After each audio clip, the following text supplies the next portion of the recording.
Right, so now still a lot of questions about what led to his collapse and his continued treatment now in a Cincinnati hospital. Kirsten Joyce is joined by head cardiologist for the Raiders, Dr. Alfred Danelian, to talk more about what exactly happened on the field last night. Kirsten? Thank you very much, Denise. Well, we understand, Doctor, thank you so much for your time today. We do appreciate your time. That Hamlin suffered likely blunt trauma to the chest. We understand it is very rare. How rare?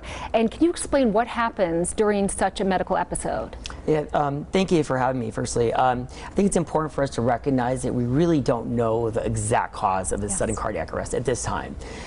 One of the terms that's been thrown out there is commodio cordis, as you alluded to, trauma to the chest as a potential etiology of his cardiac arrest.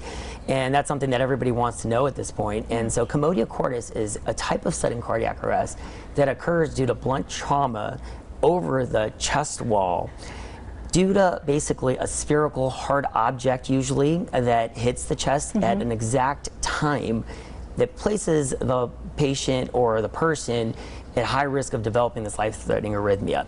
It usually happens in sports, usually, again, due to an object that's hard, such as a hockey puck, a baseball most commonly.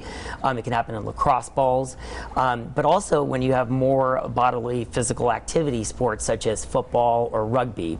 And it's just basically that trauma that occurs to the chest that leads to this life-threatening arrhythmia called ventricular fibrillation. It's extremely rare. It is a recognized cause of sudden death in athletes. As we know, most of these episodes occur during sports, be it recreational or competitive, but I want to emphasize that it is rare in general. It's key to understand that there's several critical factors that have to happen for this to occur.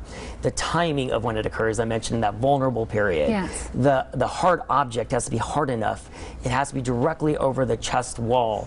And so all these things really have to line up to precipitate that cardiac arrest. And you mentioned rare. You told me off air that it was less than 200 occurrences each year since tracking began.